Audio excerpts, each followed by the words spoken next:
इस वीडियो में हम बात करते हैं देश में जो ईडी के द्वारा रेड्स हो रही हैं, सीबीआई के द्वारा जांचें होती हैं, ईडी के द्वारा रेड होती है और करप्ट पॉलिटिशियन के खिलाफ जो जांच चल रही है उसके बारे में। क्या करप्शन के खिलाफ जांच नहीं होना चाहिए? पहली बात तो ये कि देश के जो नेता हैं इतना करप्शन क्यों करते हैं?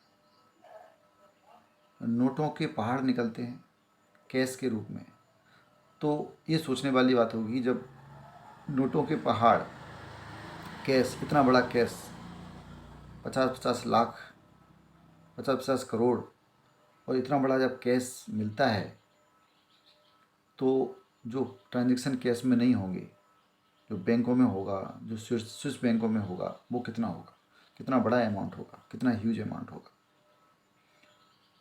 ये प्रॉपर्टी कितनी होगी, ज़मीनें कितनी खरीदी होंगी,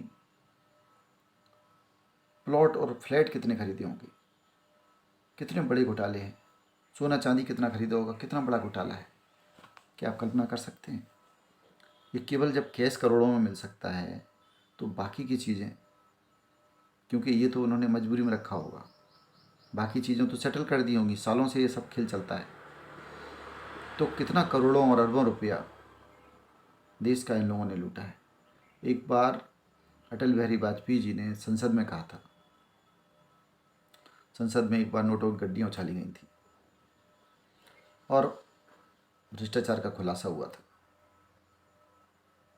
तो ऐसे घटनाओं को देखकर अटल बिहारी वाजपेयी ने, पूर्व प्रधानमंत्री, उन्होंने कहा था कि आखिर मुझे ये समझ में नहीं आता कि ठीक है आपको पैसा चाहिए, लेकिन आपको कितना पैसा चाहिए, ये तो समझ में आए कि कितना पैसा कमाना है।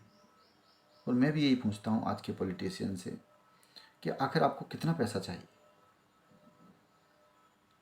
जिस पैसे का आप उपयोग भी नहीं कर पाओगे, आपकी पीढ़ियाँ भी उपयोग नहीं कर पाएंगी, इतना पैसा का क्या करेंगे आप? इतना पैसा क्यों कमाते हैं? इतना पैसा क्यों कलेक्ट करते हैं? इतना पैसा करप्शन के द्वारा क्यों कमाते हैं? आपका यूज में कितना पैसा आता है? चलिए उतना कमाया तो समझ में आता है कि हाँ इतना कमाया होगा आपने, आपको ज़रूरत थी।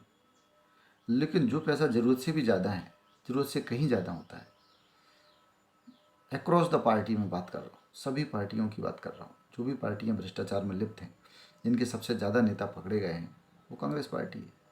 उसके बाद बहुत सारी पार्टियाँ हैं, सभी पार्टियों के नेता समय समय पर पकड़े जाते हैं। भ्रष्टाचार, कोई भी पार्टी दूध की धुली नहीं है। लेकिन सोचने वाली बात है कि इतने पैसे का आप क्या करेंगे, इस पर विचार करना चाहिए। और भ्रष्टाचार के खिलाफ ये जो जांचें चल रही हैं ये अच्छी हैं, भ्रष्टाचार के खिलाफ जांच अच्छी है।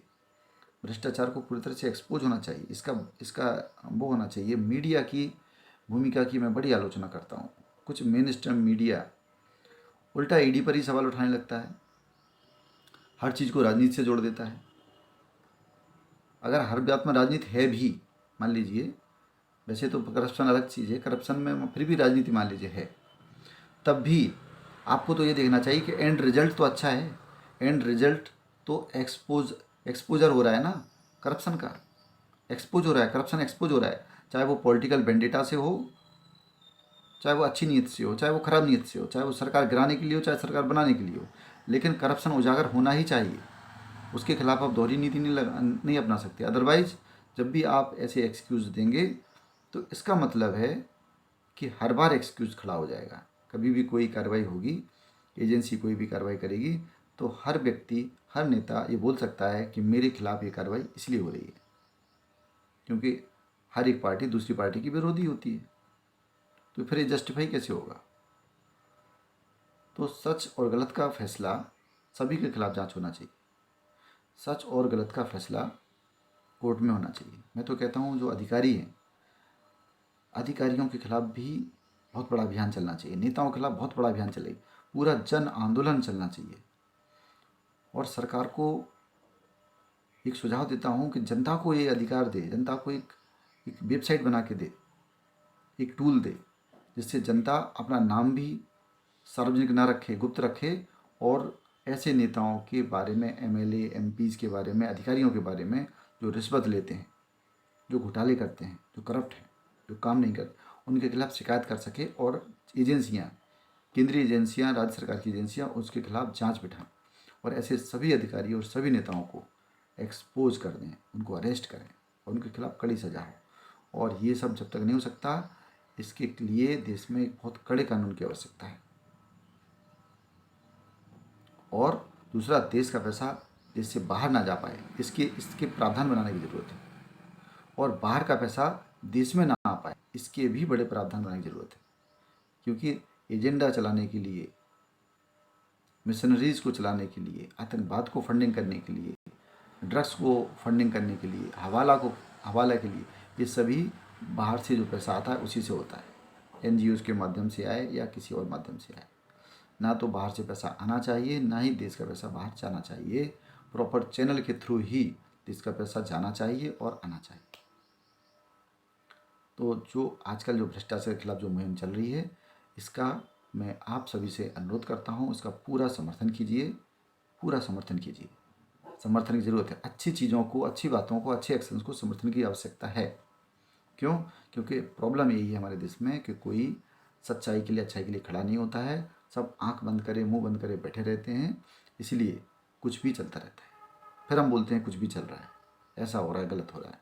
हम आपस में पड़ोसियों से बात कर लेते हैं, न्यूज़पेपर में पढ़ते हैं और बात कर लेते हैं और बस फ्री हो जाते हैं। लेकिन हमारी भी कुछ जिम्मेदारी है, जनता की जिम्मेदारी है कि जनता ऐसे कदमों की जो गलत हैं उनका विरोध करे, जो सही है उसका समर्थन करे, उसको जागरूकता, लोगों में, जनता में जागरूकता ज़्यादा से ज़्यादा फैलाए। ये जनता कर सकती है। जनता के हाथ में बहुत बड़ी ताकत है, जनता जागरूकता फैला सकती है। तो आपसे निवेदन है, आप जागरूकता फैलाइए। और इस वीडियो के बारे में आपका क्या कहना है, आपके जो भी कमेंट हों कृपया कमेंट बॉक्स में लिखिए। अगर आपको वीडियो पसंद आया तो लाइक करिए और चैनल को सब्सक्राइब करिए। धन्यवाद।